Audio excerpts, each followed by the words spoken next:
Kolla og Joey, sigur á Svíum í dag. Hvað getið þið sagt frá leiknum? Já, við bara byrjum vel og komast eitthvað yfir en í seinni hálfleik þá mistum við aðeins og vorum að tapa boltum og eitthvað.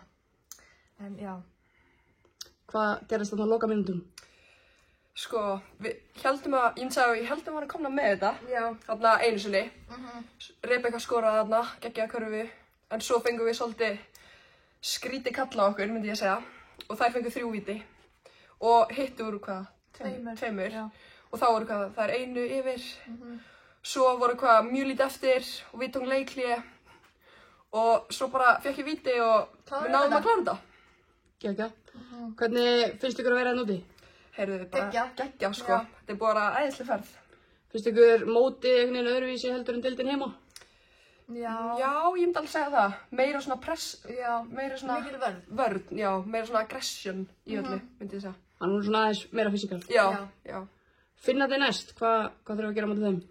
Ég þurfum bara að vera allar á tánum. Já. Aggressívar, þá erum við með þetta. Já. Það eru svolítið að pressa? Já, við leysum það bara. Gekkja.